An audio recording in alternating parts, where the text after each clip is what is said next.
ಭೂಗತ ಪಾತಕಿ ದಾವೂದ್ ಇಬ್ರಾಹಿಂಗೆ ಪಾಕಿಸ್ತಾನದಲ್ಲಿ ವಿಷಪ್ರಾಶನ ಮಾಡಲಾಗಿದೆ ಅನ್ನುವ ಸುದ್ದಿ ನಿನ್ನೆ ಸಂಜೆಯಿಂದ ಓಡಾಡ್ತಾ ಇದೆ. ಈವರೆಗೂ ಕೂಡ ಪಾಕಿಸ್ತಾನ ಸರ್ಕಾರ ಈ ವಿಚಾರವಾಗಿ ಪ್ರತಿಕ್ರಿಯೆಯನ್ನು ಕೊಟ್ಟಿಲ್ಲ. ಕರಾಚಿಯ ಆಸ್ಪತ್ರೆಯಲ್ಲಿ ದಾವೂದ್ ಇಬ್ರಾಹಿಂನನ್ನು ಸೇರಿಸಲಾಗಿದೆ, ಅಲ್ಲಿ ಆತನಿಗೆ ಟ್ರೀಟ್ಮೆಂಟನ್ನು ಕೊಡಲಾಗ್ತಾ ಇದೆ.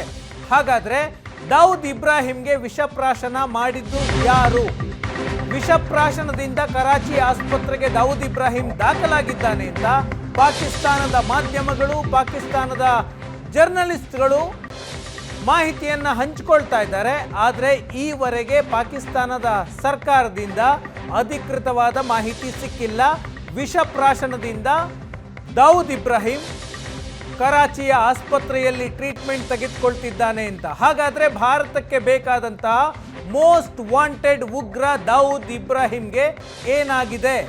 ಕರಾಚಿಯ ಆಸ್ಪತ್ರೆ, ಕರಾಚಿಯಲ್ಲಿ ದಾವೂದ್ ಇಬ್ರಾಹಿಂ ವಾಸ ಮಾಡ್ತಾನೆ, ಕರಾಚಿಯಲ್ಲೇ ಆಸ್ಪತ್ರೆಗೆ ದಾಖಲಾಗಿದ್ದಾನೆ ಅನ್ನುವ ಮಾಹಿತಿ ಶನಿವಾರ ಮಧ್ಯಾಹ್ನದ ವೇಳೆಗೆ ದಾವೂದ್ ಇಬ್ರಾಹಿಂ ಕರಾಚಿಯ ಒಂದು ಹೈ ಪ್ರೊಫೈಲ್ ಆಸ್ಪತ್ರೆಗೆ ದಾಖಲಾಗಿದ್ದಾನೆ. ಆ ಆಸ್ಪತ್ರೆಗೆ ಪಾಕಿಸ್ತಾನದ ಸೇನೆಯಿಂದ, ಪಾಕಿಸ್ತಾನದ ಇಂಟೆಲಿಜೆನ್ಸ್ ಏಜೆನ್ಸಿ ISIನಿಂದ ಮತ್ತು ದಾವೂದ್ ಇಬ್ರಾಹಿಂನ ಬಾಡಿಗಾರ್ಡ್ಗಳು ಸೆಕ್ಯೂರಿಟಿಯನ್ನು ಕೊಡ್ತಾ ಇದ್ದಾರೆ. ದಾವೂದ್ ಇಬ್ರಾಹಿಂ ಇರುವಂತಹ ವಾರ್ಡ್ನ ಇಡೀ ಫ್ಲೋರನ್ನು ಸೀಲ್ ಮಾಡಲಾಗಿದೆ, ಯಾರನ್ನೂ ಕೂಡ ಬಿಡ್ತಾ ಇಲ್ಲ. ಒಂದು ಇಡೀ ಫ್ಲೋರನ್ನು ದಾವೂದ್ ಇಬ್ರಾಹಿಂಗೋಸ್ಕರ ಮೀಸಲಿಡಲಾಗಿದೆ. ಹಾಗಾದರೆ ದಾವೂದ್ ಇಬ್ರಾಹಿಂ ವಿಷಪ್ರಾಶನದ ಸುದ್ದಿ ಹುಟ್ಕೊಂಡಿದ್ದು ಹೇಗೆ? ನಿಜವಾಗ್ಲೂ ವಿಷಪ್ರಾಶನ ಆಗಿದೆಯಾ? ಇದರಲ್ಲಿ ಭಾರತದ ರಾ ಏಜೆಂಟ್ಗಳ ಕೈವಾಡ ಇದೆಯಾ ಅಂತ ಪಾಕಿಸ್ತಾನದ ಹಲವು ಸೋಷಿಯಲ್ ಮೀಡಿಯಾ ಹ್ಯಾಂಡಲ್ಗಳು ಭಾರತದ ರಾ ಕಡೆಗೆ ಬೊಟ್ಟು ಮಾಡ್ತಾ ಇದ್ದಾವೆ. ದಾವೂದ್ ಇಬ್ರಾಹಿಂ ವಿಷಪ್ರಾಶನಕ್ಕೆ ಸಂಬಂಧಪಟ್ಟಂತೆ ಒಂದಷ್ಟು ಕೆಲವರು ದಾವೂದ್ ಇಬ್ರಾಹಿಂ ಸತ್ತೇ ಹೋಗಿದ್ದಾನೆ ಅನ್ನುವಂತಹ ಚರ್ಚೆಯನ್ನು ಕೂಡ ಮಾಡ್ತಾ ಇದ್ದಾರೆ. ಯಾಕೆ ದಾವೂದ್ ಇಬ್ರಾಹಿಂ ಆಸ್ಪತ್ರೆಗೆ ದಾಖಲಾದ ನಂತರ ಇಷ್ಟೆಲ್ಲ ಚರ್ಚೆಗಳಾಗ್ತಾ ಇದ್ದಾವೆ? ಹಾಗಾದರೆ ನಿಜವಾಗಿಯೂ ದಾವೂದ್ ಇಬ್ರಾಹಿಂಗೆ ವಿಷಪ್ರಾಶನ ಮಾಡಲಾಗಿದೆಯಾ ಅಂತ ಕರಾಚಿಯ ಆಸ್ಪತ್ರೆಗೆ ದಾಖಲು ಮಾಡಲಾಗಿದೆ. ಆತನಿಗೆ ಚಿಕಿತ್ಸೆಯನ್ನು ಕಳೆದ 2 ದಿನಗಳಿಂದ ಕೊಡಲಾಗ್ತಿದೆ. ಯಾವ ಕಾಯಿಲೆಗೋಸ್ಕರ, ಯಾವ ಅನಾರೋಗ್ಯದ ಕಾರಣಕ್ಕೆ ದಾವೂದ್ ಇಬ್ರಾಹಿಂ ಆಸ್ಪತ್ರೆಗೆ ದಾಖಲಾಗಿದ್ದಾನೆ, ಯಾವ ವೈದ್ಯರು ಯಾವ ಚಿಕಿತ್ಸೆಯನ್ನು ಕೊಡ್ತಾ ಇದ್ದಾರೆ ಎಲ್ಲವನ್ನೂ ಕೂಡ ರಹಸ್ಯವಾಗಿ ಇಡಲಾಗಿದೆ. ಆಸ್ಪತ್ರೆಯಲ್ಲಿ ಪಾಕಿಸ್ತಾನ ಸೇನೆಯ ಹಿರಿಯ ಅಧಿಕಾರಿಗಳು, ಪಾಕಿಸ್ತಾನದ ಇಂಟೆಲಿಜೆನ್ಸ್ ಏಜೆನ್ಸಿ ISIನ ಹಿರಿಯ ಅಧಿಕಾರಿಗಳು ಮತ್ತು ದಾವೂದ್ ಇಬ್ರಾಹಿಂನ ಕ್ಲೋಸ್ ಕುಟುಂಬ, ಹತ್ತಿರದ ಸಂಬಂಧಿಕರನ್ನಷ್ಟೇ ಆಸ್ಪತ್ರೆಗೆ ಬಿಡಲಾಗಿದೆ. ದಾವೂದ್ ಇಬ್ರಾಹಿಂಗೆ ವಿಷಪ್ರಾಶನ ಮಾಡಲಾಗಿದೆ ಅನ್ನುವಂತಹ ಸುದ್ದಿಗಳನ್ನು ಭಾರತದಲ್ಲಿರುವಂತಹ ಅವರ ಕುಟುಂಬದವರು ಕೂಡ ನಿರಾಕರಿಸ್ತಾ ಇದ್ದಾರೆ. ಈ ಬೆಳವಣಿಗೆಗಳ ನಂತರ ಭಾರತದ ಅಧಿಕಾರಿಗಳು ದಾವೂದ್ ಇಬ್ರಾಹಿಂ ಅವರ ಕುಟುಂಬ ಮುಂಬೈನಲ್ಲಿ ವಾಸ ಮಾಡುತ್ತೆ, ಅವರನ್ನು ಸಂಪರ್ಕಿಸಿ ಮಾಹಿತಿಯನ್ನು ಕೇಳಿದಾಗ ಆ ರೀತಿಯ ವರದಿಗಳಾಗಿಲ್ಲ ಅಂತ ನಿರಾಕರಿಸ್ತಾ ಇದ್ದಾರೆ. ಅವರಿಗೂ ಹೆಚ್ಚು ಮಾಹಿತಿ ಇದ್ದಂತೆ ಇಲ್ಲ. ಪಾಕಿಸ್ತಾನದ ಸರ್ಕಾರ ಅತ್ಯಂತ ಹೆಚ್ಚು ಬಿಗಿ ಭದ್ರತೆಯಲ್ಲಿ ದಾವೂದ್ ಇಬ್ರಾಹಿಂನ ಕಳೆದ ಹಲವು ವರ್ಷಗಳಿಂದ ಸಾಕ್ತಾ ಇದೆ. ಈ ವಿಷಯದಲ್ಲೂ ಕೂಡ ದೊಡ್ಡ ಮಟ್ಟದ ರಹಸ್ಯವನ್ನು ಕಾಯ್ದುಕೊಳ್ಳಲಾಗ್ತಾ ಇದೆ. ಆಸ್ಪತ್ರೆಯ ಒಳಗೆ ಮತ್ತು ಆಸ್ಪತ್ರೆಯ ಹೊರಗೆ ದೊಡ್ಡ ಮಟ್ಟದ ಭದ್ರತೆಯನ್ನು ಮಾಡಿಕೊಳ್ಳಲಾಗಿದೆ. ನಾನು ಈಗಾಗಲೇ ಹೇಳಿದೆ, ಆಸ್ಪತ್ರೆಯ ಒಂದು ಇಡೀ ಫ್ಲೋರನ್ನು ದಾವೂದ್ಗಾಗಿ ಮೀಸಲಿಡಲಾಗಿದೆ, ಅಲ್ಲಿ ಯಾರನ್ನೂ ಕೂಡ ಬಿಡ್ತಾ ಇಲ್ಲ. ಪಾಕಿಸ್ತಾನದ ಸೇನೆಯ ಹಿರಿಯ ಅಧಿಕಾರಿಗಳು ಮತ್ತು ISIನ ಹಿರಿಯ ಅಧಿಕಾರಿಗಳು ಅಲ್ಲಿ ಬರುವವರನ್ನು ಮತ್ತು ಹೋಗುವವರನ್ನು ಎಲ್ಲರನ್ನೂ ಕೂಡ ನಿರಂತರವಾಗಿ ಗಮನಿಸ್ತಾ ಇದ್ದಾರೆ. 2 ಥಿಯರಿಗಳಿದ್ದಾವೆ ದಾವೂದ್ ಇಬ್ರಾಹಿಂಗೆ ಏನಾಗಿದೆ ಅನ್ನುವಂತಹ ವಿಷಯಕ್ಕೆ ಸಂಬಂಧಪಟ್ಟಂತೆ. ಒಂದು, ಅಪರಿಚಿತ ವ್ಯಕ್ತಿಗಳಿಂದ ವಿಷಪ್ರಾಶನ ಆಗಿದೆ ಅನ್ನುವಂತಹ ವರದಿ. ಮತ್ತೊಂದು, ದಾವೂದ್ ಇಬ್ರಾಹಿಂಗೆ ವಯೋಸಹಜ ಕಾಯಿಲೆ ಇದೆ, 68 ವರ್ಷ, ವಯೋಸಹಜ ಕಾಯಿಲೆಯಿಂದಾಗಿ ಆತ ಆಸ್ಪತ್ರೆಗೆ ದಾಖಲಾಗಿದ್ದಾನೆ. ಈ 2 ಥಿಯರಿಗಳಿದ್ದಾವೆ. 2ರಲ್ಲಿ ಯಾವುದು ಸರಿ ಅನ್ನೋದು ಈವರೆಗೂ ಕೂಡ ಸ್ಪಷ್ಟ ಆಗ್ತಾ ಇಲ್ಲ. ಪಾಕಿಸ್ತಾನದ ಹಲವು ಪತ್ರಕರ್ತರು, ಹಲವು ನಾಯಕರುಗಳು ಮತ್ತು ಪಾಕಿಸ್ತಾನದ ಕೆಲವು ಆಕ್ಟಿವಿಸ್ಟ್ಗಳು ಈ ವಿಷಯವಾಗಿ ಟ್ವಿಟರ್ನಲ್ಲಿ, ಯೂಟ್ಯೂಬ್ನಲ್ಲಿ, ಫೇಸ್ಬುಕ್ನಲ್ಲಿ ಮಾತನಾಡ್ತಾ ಇದ್ದಾರೆ, ಅವರ ಅಭಿಪ್ರಾಯವನ್ನು ಹಂಚಿಕೊಳ್ತಾ ಇದ್ದಾರೆ. ಇದರ ಜೊತೆಗೆ ಇದೇ ಸಮಯದಲ್ಲಿ ಪಾಕಿಸ್ತಾನದಲ್ಲಿ ಇಂಟರ್ನೆಟ್ ಡೌನ್ ಆಗಿದೆ. ಫೇಸ್ಬುಕ್, ಗೂಗಲ್, ಟ್ವಿಟರ್ನಂತಹ ಸಾಮಾಜಿಕ ಜಾಲತಾಣಗಳನ್ನು ಬಳಸ್ಕೊಳ್ಳೋದಕ್ಕಾಗ್ತಾ ಇಲ್ಲ. ಯಾರು ವೈಫೈ ವ್ಯವಸ್ಥೆಯನ್ನು ಮನೆಯಲ್ಲಿ ಹೊಂದಿದ್ದಾರೆ ಅವರಷ್ಟೇ ಬಳಸ್ಕೊಳ್ಳೋದಕ್ಕೆ ಅವಕಾಶ ಸಿಗ್ತಾ ಇದೆ. ಮೊಬೈಲ್ ಇಂಟರ್ನೆಟ್ ಡೌನ್ ಆಗಿದೆ. ಆ ಕಾರಣದಿಂದಾಗಿ ಈ ಅನುಮಾನ ಇನ್ನಷ್ಟು ಬಲವಾಗ್ತಾ ಇದೆ.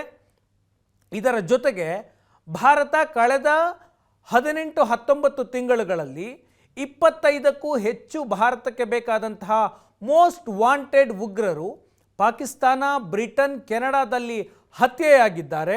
ಆ ಕಾರಣದಿಂದಾಗಿ ದಾವೂದ್ ಇಬ್ರಾಹಿಂ ಕೂಡ ಭಾರತದ ರಾ ಏಜೆಂಟ್ಗಳು ಆತನನ್ನು ವಿಷಪ್ರಾಶನ ಮಾಡಿಸಿ ಕೊಲ್ಲುವಂತಹ ಪ್ರಯತ್ನ ಮಾಡಿರಬಹುದು ಅನ್ನುವಂತಹ ಚರ್ಚೆಗಳಿದ್ದಾವೆ. ಕೆನಡಾದಲ್ಲಿ ಹರ್ದೀಪ್ ಸಿಂಗ್ ನಿಜ್ಜರ್ನ ಹತ್ಯೆ ಆಯಿತು. ಆ ಹತ್ಯೆಯ ಹಿಂದೆ ರಾ ಕೈವಾಡ ಇದೆ ಅಂತ ಕೆನಡಾದ ಪ್ರಧಾನಿ ಜಸ್ಟಿನ್ ಟ್ರೂಡೋ ಆರೋಪವನ್ನು ಮಾಡಿದರು.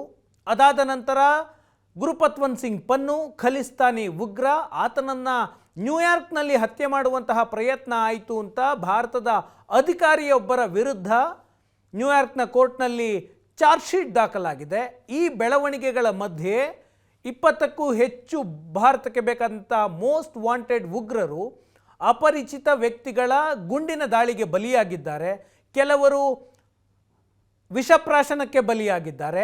ಆ ಕಾರಣದಿಂದಾಗಿ ದಾವೂದ್ ಇಬ್ರಾಹಿಂ ಆಸ್ಪತ್ರೆಗೆ ಸೇರಿದ ನಂತರ ವಿಷಪ್ರಾಶನ ಆಗಿರಬಹುದು ಅನ್ನುವಂತಹ ದೊಡ್ಡ ಚರ್ಚೆ ಆಗ್ತಾ ಇದೆ. ಯಾವುದೂ ಇನ್ನೂ ಕೂಡ ಸ್ಪಷ್ಟ ಆಗಿಲ್ಲ. ದಾವೂದ್ ಇಬ್ರಾಹಿಂ ಭಾರತದ ಮೋಸ್ಟ್ ವಾಂಟೆಡ್ ವ್ಯಕ್ತಿ. ದೇಶದಲ್ಲಿ ಯಾವುದಾದ್ರೂ ಒಬ್ಬ ವ್ಯಕ್ತಿ ನಂಬರ್ 1 ಮೋಸ್ಟ್ ವಾಂಟೆಡ್ ಅಂದರೆ ಭಾರತಕ್ಕೆ ಅದು ದಾವೂದ್ ಇಬ್ರಾಹಿಂ. ಮುಂಬೈ ಸ್ಫೋಟದ ಸಂಚುಕೋರ, ಮೋಸ್ಟ್ ವಾಂಟೆಡ್ ಉಗ್ರ, 257 ಅಮಾಯಕರನ್ನು ಬಲಿ ಪಡೆದಿದ್ದ 1993ರಲ್ಲಿ. ಭಾರತ ಮತ್ತು ಅಮೆರಿಕ ಈತನನ್ನು ಜಾಗತಿಕ ಉಗ್ರ ಅಂತ ಘೋಷಿಸಿವೆ. ಎರಡೂ ದೇಶಗಳಿಗೂ ಬೇಕಾದಂತಹ ಉಗ್ರ ಈತ. ವಿಶ್ವಸಂಸ್ಥೆಯ ಭದ್ರತಾ ಮಂಡಳಿ ಕೂಡ ಈತನನ್ನು ಡೆಸಿಗ್ನೇಟೆಡ್ ಟೆರರಿಸ್ಟ್ ಅಂತ ಘೋಷಣೆ ಮಾಡಿದೆ. ದಾವೂದ್ ಇಬ್ರಾಹಿಂ ಈತನ ವಿರುದ್ಧ ಭಾರತದಲ್ಲಿ 100 ಕೇಸ್ಗಳಿದ್ದಾವೆ. ಮುಂಬೈನ ಪೊಲೀಸರು ಈತನ ವಿರುದ್ಧ ಹಲವು ಕೇಸ್ಗಳನ್ನು ಇನ್ನೂ ಕೂಡ ವಿಚಾರಣೆ ನಡೆಸ್ತಿದ್ದಾರೆ. ಕೆಲವು ಪ್ರಕರಣಗಳಲ್ಲಿ ವಿಚಾರಣೆಯನ್ನು ಮುಗಿಸಿದ್ದಾರೆ. ಈತ 1986ರಲ್ಲಿ ಭಾರತವನ್ನು ಬಿಟ್ಟು ದುಬೈಗೆ ಪರಾರಿಯಾಗಿದ್ದ. 1990ರಲ್ಲಿ ಆ ಸಮಯದಲ್ಲಿ ಈತನ ಜೊತೆ 5,000ಕ್ಕೂ ಹೆಚ್ಚು ಸದಸ್ಯರ ಗ್ಯಾಂಗನ್ನು ಕಟ್ಟಿಕೊಂಡಿದ್ದ. ಕೋಟ್ಯಾಂತರ ರೂಪಾಯಿ ಟರ್ನ್ ಓವರ್ ಆಗ್ತಾ ಇತ್ತು. 1993ರ ಮುಂಬೈ ಬಾಂಬ್ ಸ್ಫೋಟದ ನಂತರ ಈತ ಪಾಕಿಸ್ತಾನದಲ್ಲಿ ಆಶ್ರಯವನ್ನು ಪಡೆದಿದ್ದಾನೆ. ಈವರೆಗೂ ಪಾಕಿಸ್ತಾನ ದಾವೂದ್ ಇಬ್ರಾಹಿಂ ಪಾಕಿಸ್ತಾನದಲ್ಲಿದ್ದಾನೆ, ಕರಾಚಿಯಲ್ಲಿದ್ದಾನೆ ಅನ್ನೋದನ್ನು ಈವರೆಗೂ ಕೂಡ ಒಪ್ಪಿಕೊಂಡಿಲ್ಲ. ಭಾರತ ದಾವೂದ್ ಇಬ್ರಾಹಿಂಗೆ ಸೇರಿದಂತಹ 9 ಮನೆಗಳ ಅಡ್ರೆಸ್ಸು ಎಲ್ಲ ವಿವರಗಳನ್ನು ಕೊಟ್ಟು ಪಾಕಿಸ್ತಾನಕ್ಕೆ ದಾಖಲೆಗಳನ್ನು ಕೊಟ್ಟು ಈ ಮನೆಗಳಲ್ಲಿ ಇದ್ದಾನೆ ಅಂತ. ಕರಾಚಿಯಲ್ಲಿ ವೈಟ್ ಹೌಸ್ ಅನ್ನುವಂತಹ ಮನೆ ಇದೆ, ಡಿಫೆನ್ಸ್ ಕಾಲೋನಿಯಲ್ಲಿ. ಆ ಮನೆಯಲ್ಲಿ ದಾವೂದ್ ಇದ್ದಾನೆ ಅನ್ನುವಂತಹ ವಿವರವನ್ನು ಭಾರತದ ಇಂಟೆಲಿಜೆನ್ಸ್ ಅಧಿಕಾರಿಗಳು ಪಾಕಿಸ್ತಾನಕ್ಕೆ ಕೊಟ್ಟಿದ್ದಾರೆ. ಆದರೆ ಈವರೆಗೂ ಪಾಕಿಸ್ತಾನ ದಾವೂದ್ ಇಬ್ರಾಹಿಂ ತನ್ನ ದೇಶದಲ್ಲಿ ಇದ್ದಾನೆ ಅಂತ ಒಪ್ಕೊಂಡಿಲ್ಲ. ನನಗನ್ನಿಸುವಂತಹ ಪ್ರಕಾರ ಈ ಕೇಸ್ನಲ್ಲೂ ಕೂಡ ಆತನ ಸತ್ರು ಕೂಡ ಆತನ ಸಾವಿನ ಬಗ್ಗೆ ಸ್ಪಷ್ಟನೆಯನ್ನು ಕೂಡ ಪಾಕಿಸ್ತಾನ ಬಹುಶಃ ಕೊಡುವ ಸಾಧ್ಯತೆ ತುಂಬ ಕಡಿಮೆ. 1993ರ ಮುಂಬೈ ಬಾಂಬ್ ಸ್ಫೋಟದ ನಂತರ 9 ಬಾಂಬ್ಗಳನ್ನು ಇಟ್ಟಿದ್ದ ಮುಂಬೈನಲ್ಲಿ. 9 ಬಾಂಬ್ ಸ್ಫೋಟ ಆದವು. 257 ಜನ ಸತ್ರು, 700ಕ್ಕೂ ಹೆಚ್ಚು ಜನ ಗಂಭೀರವಾಗಿ ಗಾಯಗೊಂಡರು.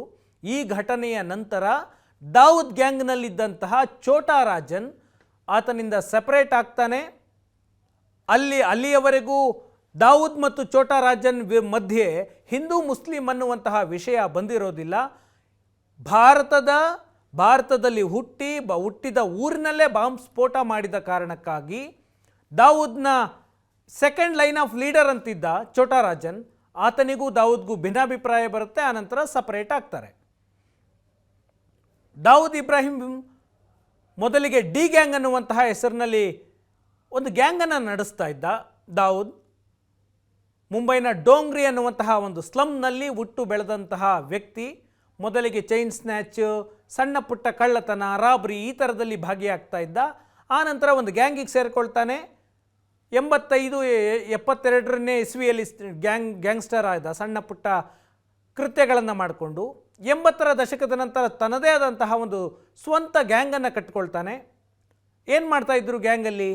ಟಾರ್ಗೆಟ್ ಕಿಲ್ಲಿಂಗ್ ಮಾಡ್ತಾಯಿದ್ರು, ಯಾವುದಾದ್ರೂ ಒಬ್ಬ ವ್ಯಕ್ತಿಯನ್ನು ಸುಪಾರಿ ಪಡೆದು ಕೊಲ್ಲುವಂತಹ ಕೆಲಸವನ್ನು ಮಾಡ್ತಾಯಿದ್ರು, ಸುಲಿಗೆ ಮಾಡ್ತಾಯಿದ್ರು, ದುಡ್ಡಿಗೆ ಬೇಡಿಕೆ ಇಡ್ತಾಯಿದ್ರು, ಆತ ದುಡ್ಡು ಕೊಡಲಿಲ್ಲ ಅಂದರೆ ಕೊಂದು ಹಾಕ್ತಾಯಿದ್ರು, ಡ್ರಗ್ಸ್ ದಂಧೆಯನ್ನು ಮಾಡ್ತಾಯಿದ್ದ.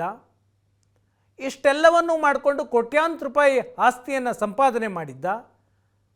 86ನೇ ಇಸವಿಯಲ್ಲಿ ಆತ ದೇಶವನ್ನು ಬಿಟ್ಟು ಹೋಗ್ತಾನೆ. 1993ರಲ್ಲಿ ತನ್ನ ಗ್ಯಾಂಗ್ಸ್ಟರ್ಗಳನ್ನು ಬಳಸಿಕೊಂಡು ಮುಂಬೈನಲ್ಲಿ ಬಾಂಬನ್ನು ಸ್ಫೋಟಿಸ್ತಾನೆ. 9 ಕಡೆ 257 ಜನ ಸಾಯ್ತಾರೆ, 700ಕ್ಕೂ ಹೆಚ್ಚು ಜನ ಗಂಭೀರವಾಗಿ ಗಾಯಗೊಳ್ತಾರೆ. ಆಗಿನಿಂದ ಈತ ಭಾರತಕ್ಕೆ ಬೇಕಾದಂತಹ ಮೋಸ್ಟ್ ವಾಂಟೆಡ್ ಉಗ್ರ. ಈತ ಕ್ರಿಕೆಟ್ ಮ್ಯಾಚ್ಗಳನ್ನು ಫಿಕ್ಸಿಂಗ್ ಮಾಡ್ತಿದ್ದ. ಮ್ಯಾಚ್ ಫಿಕ್ಸಿಂಗ್ ಆರೋಪದಲ್ಲಿ ಪ್ರಮುಖವಾಗಿ ಕೇಳಿ ಬರ್ತಿದ್ದಂತಹ ಹೆಸರು ದಾವೂದ್ ಇಬ್ರಾಹಿಂ. ದುಬೈನಲ್ಲಿ ನಡೆದಂತಹ ಹಲವು ಕ್ರಿಕೆಟ್ ಮ್ಯಾಚ್ಗಳಲ್ಲಿ ಈತ ಭಾಗಿಯಾಗಿದ್ದ. ಆ ಭಾಗಿಯಾದಂಥ ನೋಡೋದಕ್ಕೆ ಹೋಗಿದ್ದಂತಹ ವಿಡಿಯೋಗಳು ಇವತ್ತಿಗೂ ಯೂಟ್ಯೂಬ್ನಲ್ಲಿ ಸಿಗುತ್ತವೆ. ಬಾಲಿವುಡ್ನ ಸಿನಿಮಾಗಳಲ್ಲಿ ಈತ ತನ್ನ ಡಿ ಕಂಪನಿಯಿಂದ ಬಂದಂತಹ ಆದಾಯವನ್ನು ಸಿನಿಮಾಗಳಲ್ಲಿ ಹೂಡಿಕೆ ಮಾಡ್ತಾ ಇದ್ದ. ತುಂಬ ಸಿನಿಮಾಗಳನ್ನು ಪ್ರಾಕ್ಸಿಯಾಗಿ, ಪರೋಕ್ಷವಾಗಿ ಯಾರದೋ ಹೆಸರಿನಲ್ಲಿ ಸಿನಿಮಾಗೆ ಹಣವನ್ನು ಹೂಡಿಕೆ ಮಾಡಿಸ್ತಾ ಇದ್ದ. ಬಾಲಿವುಡ್ನಲ್ಲಿ ಒಂದಷ್ಟು ಸ್ಟುಡಿಯೋಗಳನ್ನು ಮಾಲೀಕತ್ವವನ್ನು ಕೂಡ ಈತ ಬೇನಾಮಿಯಾಗಿ ಹೊಂದಿದ್ದ ಅನ್ನುವಂತಹ ಮಾಹಿತಿಗಳಿವೆ.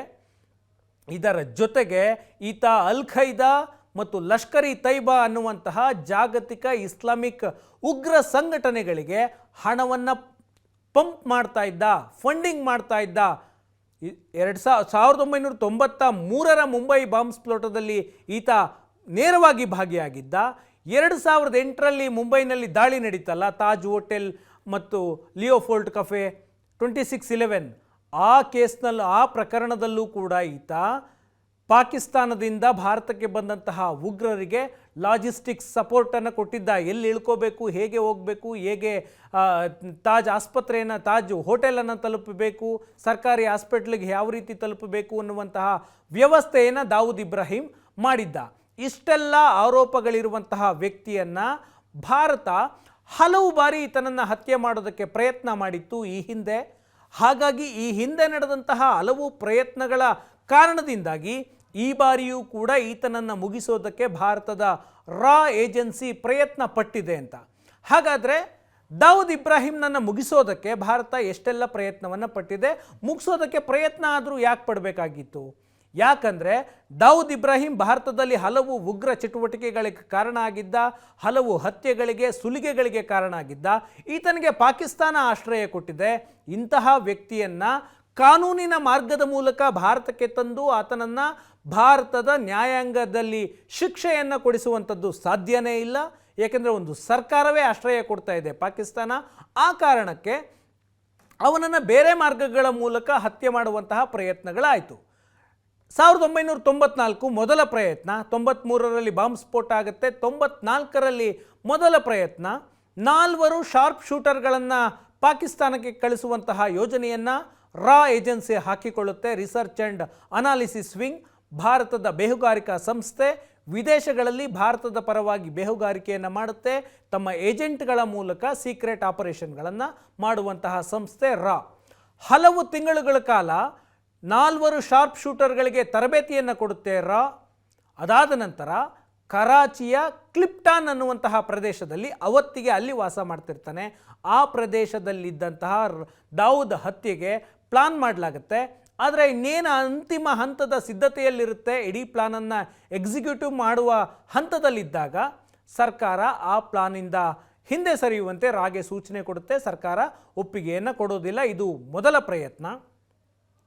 ಮತ್ತೊಂದು ಪ್ರಯತ್ನ ಆಗುತ್ತೆ, ಆದರೆ ಅದು ಹತ್ಯೆ ಪ್ರಯತ್ನ ಅಲ್ಲ. ದಾವೂದ್ ಇಬ್ರಾಹಿಂ ಸ್ವತಃ ತಾನು ಶರಣಾಗ್ತೀನಿ ಭಾರತದ ಅಧಿಕಾರಿಗಳ ಮುಂದೆ ಅಂತ ಹೇಳ್ತಾನೆ. ಅದು 1994 CBIನ ಮುಂದೆ, CBIನ ಅಧಿಕಾರಿಗಳ ಮುಂದೆ ಶರಣಾಗ್ತೀನಿ ಅಂತ ಬೇಡಿಕೆಯನ್ನು ಇಡ್ತಾನೆ ದಾವೂದ್ ಇಬ್ರಾಹಿಂ. ಅಂದಿನ CBIನ DIG ಆಗಿದ್ದಂತಹ ನೀರಜ್ ಕುಮಾರ್ ಮುಂದೆ ಶರಣಾಗತಿಯ ಆಫರನ್ನು ಇಟ್ಟಿದ್ದ. 1994ರ ಜೂನ್ನಲ್ಲಿ 3 ಬಾರಿ CBIನ DIG ನೀರಜ್ ಕುಮಾರ್ ಅವರನ್ನು ಸಂಪರ್ಕಿಸಿ ಶರಣಾಗೋದಕ್ಕೆ ಮಾತನಾಡಿದ್ದ. ಆದರೆ ಆ ವೇಳೆ ಒಂದು ಷರತ್ತನ್ನು ಹಾಕ್ತಾನೆ. ತಾನು ಭಾರತಕ್ಕೆ ಬಂದ ನಂತರ ಎದುರಾಳಿ ಗುಂಪಿನಿಂದ ಹತ್ಯೆಯಾಗದಂತೆ ತನಗೆ ಸೆಕ್ಯೂರಿಟಿಯನ್ನು ಕೊಡಬೇಕು ಅಂತ ಮನವಿ ಮಾಡಿದ್ದ. ಇದರ ಜೊತೆಗೆ ತನ್ನ ವಿರುದ್ಧದ ಒಂದಷ್ಟು ಕೇಸ್ಗಳ ವಿಚಾರಣೆಯಲ್ಲಿ ಕೆಲವು ಷರತ್ತುಗಳನ್ನು ಹಾಕಿದ್ದ. ತನ್ನ ವಿರುದ್ಧ ಕೇಸ್ಗಳಲ್ಲಿ ಕೆಲವು ಷರತ್ತುಗಳನ್ನು ಹಾಕಿದ್ದ. ಆದರೆ ಈ ಕಂಡೀಷನ್ಡ್ ಶರಣಾಗತಿಗೆ ಅವತ್ತಿನ ಭಾರತದ ಸರ್ಕಾರ ಮತ್ತು CBIನ ಅಧಿಕಾರಿಗಳು ಕೊನೆಗೆ ಒಪ್ಪಲಿಲ್ಲ. ಆನಂತರ ನೀರಜ್ ಕುಮಾರ್ ಕೂಡ ಈತನೊಂದಿಗೆ ಮಾತನಾಡೋದನ್ನು ಬಿಟ್ಟರು. ಇದು ಶರಣಾಗತಿಯ ವಿಷಯ. ಮತ್ತೊಂದು, ದಾವೂದ್ ಇಬ್ರಾಹಿಂ ಫ್ಲೈಟನ್ನು ಬಲವಂತವಾಗಿ ಭಾರತದಲ್ಲಿ ಫೋರ್ಸ್ ಲ್ಯಾಂಡಿಂಗ್ ಮಾಡಿಸುವಂತಹ ಪ್ರಯತ್ನ ನಡೀತು. Dawood Ibrahim Dubai, Saudi Arabia, ಸಿಂಗಪುರ್ನಂತಹ ದೇಶಗಳಿಗೆ ಹೋಗ್ತಾ ಇದ್ದ. ಆತ ಅಲ್ಲೂ ಕೂಡ ಯುರೋಪ್, ದಕ್ಷಿಣ ಏಷ್ಯಾ ಮತ್ತು ದುಬೈನಲ್ಲೂ ಕೂಡ ತನ್ನದೇ ಆದ ಸಿಂಡಿಕೇಟನ್ನು ನಡೆಸ್ತಾ ಇದ್ದ. ಆ ದೇಶಗಳಿಗೆ ಓಡಾಡ್ತಾ ಇದ್ದ. ಆಗಲೂ ಕೂಡ ಪಾಕಿಸ್ತಾನದ ವಾಯು ಮಾರ್ಗವನ್ನು ಕ್ರಾಸ್ ಮಾಡಿದ ನಂತರ ಆತನ ವಿಮಾನವನ್ನು ಫೋರ್ಸ್ ಲ್ಯಾಂಡಿಂಗ್ ಮಾಡಿಸುವಂತಹ ಪ್ರಯತ್ನವನ್ನು, ಆ ಪ್ಲಾನನ್ನು ಹಾಕಿಕೊಂಡಿದ್ದರು ರಾ ಏಜೆಂಟ್ಗಳು, ರಾ ಏಜೆನ್ಸಿ. ದಾವೂದ್ ಬಂಧನಕ್ಕೆ ಆ ಮೂಲಕ ಪ್ಲಾನ್ ಮಾಡುವಂತಹ ಉದ್ದೇಶ ಇತ್ತು. ವಾಯುಸೇನೆಯ ವಿಮಾನಗಳ ಮೂಲಕ ದಾವೂದ್ ಹೋಗ್ತಿರುವಂತಹ ವಿಮಾನವನ್ನು ಸುತ್ತುವರಿಯೋದು, ಆ ವಿಮಾನವನ್ನು ಬಲವಂತವಾಗಿ ದೆಹಲಿ ಅಥವಾ ಮುಂಬೈ ಅಥವಾ ಅಮೃತ್ಸರದಲ್ಲಿ ಫೋರ್ಸ್ ಲ್ಯಾಂಡಿಂಗ್ ಮಾಡಿಸೋದು. ಪಾಕಿಸ್ತಾನದ ವಾಯುಗಡಿಯನ್ನು ದಾಟ್ತಿದ್ದಂತೆ ಇಡೀ ವಿಮಾನವನ್ನು ಸುತ್ತುವರಿದು ಆ ವಿಮಾನವನ್ನು ಬಲವಂತವಾಗಿ ಲ್ಯಾಂಡಿಂಗ್ ಮಾಡಿಸುವಂತಹ ಪ್ರಯತ್ನ. ಈ ಯೋಜನೆಯನ್ನು ರಾ ಅಧಿಕಾರಿಗಳು ಭಾರತದ ಸರ್ಕಾರದ ಮುಂದೆ ಇಡ್ತಾರೆ 1994ರಲ್ಲಿ. ಆದರೆ ಸರ್ಕಾರ ಇದಕ್ಕೆ ಒಪ್ಪಿಗೆಯನ್ನು ಕೊಡೋದಿಲ್ಲ. ಯಾಕೆ ಗೊತ್ತಿಲ್ಲ. ಮತ್ತೊಂದು, ದಾವೂದ್ ಇಬ್ರಾಹಿಂ ಹತ್ಯೆಗೆ 2005ರಲ್ಲಿ ಒಂದು ಪ್ಲಾನ್ ಆಗುತ್ತೆ. 2005ರಲ್ಲಿ ದಾವೂದ್ ಇಬ್ರಾಹಿಂ ಮಗಳ ಮದುವೆ ಇರುತ್ತೆ ದುಬೈನಲ್ಲಿ. ಪಾಕಿಸ್ತಾನದ ಕ್ರಿಕೆಟಿಗ ಜಾವೇದ್ ಮಿಯಾಮ್ದಾದ್ ಮಗನಿಗೆ ದಾವೂದ್ ಇಬ್ರಾಹಿಂ ಮಗಳನ್ನು ಮದುವೆ ಮಾಡಿಕೊಡುವಂತಹ ಮದುವೆ ಇತ್ತು 2005ರಲ್ಲಿ. ಅಜಿತ್ ದೋವಲ್ ಅವತ್ತು ಗುಪ್ತಚರ ಇಲಾಖೆಯ ನಿರ್ದೇಶಕರಾಗಿದ್ದರು. ಆಗ ಆ ಮದುವೆಗೆ ದಾವೂದ್ ಇಬ್ರಾಹಿಂ ಬಂದಾಗ ಆತನನ್ನು ಹತ್ಯೆ ಮಾಡುವಂತಹ ಪ್ಲಾನ್ ಆಗಿತ್ತು. ಛೋಟಾ ರಾಜನ್ ಗುಂಪಿನ 2 ಶಾರ್ಪ್ ಶೂಟರ್ಗಳನ್ನು ದಾವೂದ್ ಇಬ್ರಾಹಿಂನನ್ನು ಹತ್ಯೆ ಮಾಡೋದಕ್ಕೆ ನೇಮಕ ಮಾಡಿಕೊಳ್ಳಲಾಗಿತ್ತು. ದುಬೈನಲ್ಲಿ ಮಗಳ ಮದುವೆಗೆ ಆತ ಬರೋನಿದ್ದ. ಗುಪ್ತಚರ ಇಲಾಖೆಯ ಯೋಜನೆಯೇ ಮುಂಬೈ ಪೊಲೀಸರಿಗೆ ಮಾಹಿತಿ ಸಿಕ್ಕೋಗುತ್ತೆ, ಈ ಥರದ್ದೊಂದು ಅಸಾಸಿನೇಷನ್ ಪ್ಲಾಟ್ ಆಗ್ತಾ ಇದೆ ದಾವೂದ್ ಇಬ್ರಾಹಿಂ ಬಗ್ಗೆ ಅಂತ. ಆದರೆ ಮುಂಬೈ ಪೊಲೀಸರು ದಾವೂದ್ ಇಬ್ರಾಹಿಂ ಪರವಾಗಿ ಕೆಲಸ ಮಾಡ್ತಾರೆ ಈ ವಿಷಯದಲ್ಲಿ. ಯಾಕಂದರೆ ಮುಂಬೈನಲ್ಲಿ ದೊಡ್ಡದಾದಂತಹ ಸಿಂಡಿಕೇಟನ್ನು ನಡೆಸ್ತಾ ಇದ್ದ ದಾವೂದ್ ಇಬ್ರಾಹಿಂ. ಆ ಸಿಂಡಿಕೇಟ್ನಲ್ಲಿ ಪೊಲೀಸರು ಕೂಡ ಪೇರೋಲ್ನಲ್ಲಿದ್ದರು. ಆ ಕಾರಣಕ್ಕೋಸ್ಕರ ಒಬ್ಬ DCP ಮಟ್ಟದ ಅಧಿಕಾರಿ ದೆಹಲಿಗೆ ಹೋಗಿ ಆ 2 ಶಾರ್ಪ್ ಶೂಟರ್ಗಳನ್ನು ಅರೆಸ್ಟ್ ಮಾಡ್ತಾನೆ. ಆಗ ಮದುವೆಯಲ್ಲಿ ಹತ್ಯೆ ಮಾಡುವಂತಹ ಪ್ರಯತ್ನ ವಿಫಲ ಆಗುತ್ತೆ. ಇದಾದ ನಂತರ 2013ರಲ್ಲಿ ಇತ್ತೀಚೆಗೆ ರೀಸೆಂಟಾಗಿ ಈತನ ಹತ್ಯೆಗೆ ಪ್ಲಾನನ್ನು ಮಾಡಲಾಗುತ್ತೆ. 2013ರಲ್ಲಿ ದಾವೂದ್ ಇಬ್ರಾಹಿಂ ಹತ್ಯೆಗೆ ಅದೇ ರಾ ಏಜೆನ್ಸಿ ಪ್ಲಾನ್ ಮಾಡುತ್ತೆ. ಸೂಪರ್ ಬಾಯ್ಸ್ ಅನ್ನುವ ಹೆಸರಿನಲ್ಲಿ ಕಮಾಂಡೋಗಳನ್ನು 9 ಕಮಾಂಡೋಗಳನ್ನು ಈ ಆಪರೇಷನ್ಗೆ ಸಿದ್ಧಪಡಿಸಲಾಗಿತ್ತು. ಪಾಕಿಸ್ತಾನಕ್ಕೆ ಕಳಿಸಲಾಗಿತ್ತು, ಕರಾಚಿಗೆ ಕಳಿಸಲಾಗಿತ್ತು. ಸುಡಾನ್, ನೇಪಾಳ ಮತ್ತು ಬಾಂಗ್ಲಾದೇಶದ ಪಾಸ್ಪೋರ್ಟ್ಗಳನ್ನು ಆ 9 ಜನ ಕಮಾಂಡೋಗಳಿಗೆ ಕೊಡಲಾಗಿತ್ತು. ಸೀಕ್ರೆಟ್ ಆಪರೇಷನ್ ಮಾಡಿಸೋದಕ್ಕೆ ಡೇಟನ್ನು ಕೂಡ ನಿಗದಿ ಮಾಡಲಾಗಿತ್ತು. 2013ರ ಸೆಪ್ಟೆಂಬರ್ 13ಕ್ಕೆ ದಾವೂದ್ ಹತ್ಯೆಗೆ ಪ್ಲಾನನ್ನು ಮಾಡಿಕೊಳ್ಳಲಾಗಿತ್ತು. ಕರಾಚಿಯ ಡಿಫೆನ್ಸ್ ಹೌಸಿಂಗ್ ಕಾಲೋನಿಯಲ್ಲಿ ದಾವೂದ್ ಇಬ್ರಾಹಿಂ ಮನೆ ಇದೆ. ಆ ಮನೆ ಇರುವಂತಹ ಸ್ಥಳಕ್ಕೆ ಕಮಾಂಡೋಗಳು ತಲುಪಿದ್ರು. ಮಸೀದಿಯೊಂದಕ್ಕೆ ಪ್ರಾರ್ಥನೆಗೆ ದಾವೂದ್ ಇಬ್ರಾಹಿಂ ಬರೋವನಿದ್ದ. ಎಲ್ಲರೂ ಪೊಸಿಷನನ್ನು ತೆಗೆದುಕೊಂಡಿದ್ರು. ಯಾವುದೇ ಕ್ಷಣದಲ್ಲಿ ಆಪರೇಷನ್ ನಡೆಯುವಂತಹ ಸಾಧ್ಯತೆ ಇದ್ದಂತಹ ಸಮಯದಲ್ಲಿ ಕೊನೆ ಕ್ಷಣದಲ್ಲಿ ಇಡೀ ಆಪರೇಷನ್ ಕೈ ಬಿಡುವಂತೆ ಕಮಾಂಡೋಗಳಿಗೆ ಒಂದು ಸೂಚನೆ ಹೋಗುತ್ತೆ, ಒಂದು ಫೋನ್ ಕಾಲ್ ಹೋಗುತ್ತೆ. ಅದು ಯಾರ ಫೋನ್ ಕಾಲ್, ಯಾರ ಸೂಚನೆ ಗೊತ್ತಿಲ್ಲ. ಅವತ್ತಿನ ಸರ್ಕಾರ ಸೂಚನೆ ಕೊಟ್ಟಿತ್ತು ಅನ್ನುವಂತಹ ಆರೋಪಗಳಿದ್ದಾವೆ. ಹಾಗೆ ದಾವೂದ್ ಇಬ್ರಾಹಿಂ ಹಲವು ಬಾರಿ ಭಾರತದ ರಾ ಏಜೆನ್ಸಿಗಳಿಂದ ತಪ್ಪಿಸಿಕೊಂಡಿದ್ದಾನೆ. ಈಗ ಆತನಿಗೆ ವಿಷಪ್ರಾಶನವನ್ನು ಮಾಡಲಾಗಿದೆ. ಅದು ರಾ ಏಜೆಂಟ್ಗಳ ಕೃತ್ಯ ಅನ್ನುವಂತಹ ಆರೋಪಗಳಿದ್ದಾವೆ. ಈ ಆರೋಪಕ್ಕೆ ಸಂಬಂಧಪಟ್ಟಂತೆ ಇದುವರೆಗೂ ಕೂಡ ಸ್ಪಷ್ಟನೆ ಪಾಕಿಸ್ತಾನದಿಂದ ಬರ್ತಿಲ್ಲ.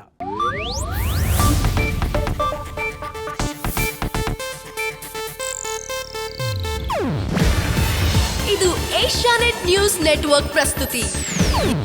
ನೀವು ನೋಡ್ತಿದ್ದೀರಾ ಏಷ್ಯಾನೆಟ್ ಸುವರ್ಣ ನ್ಯೂಸ್.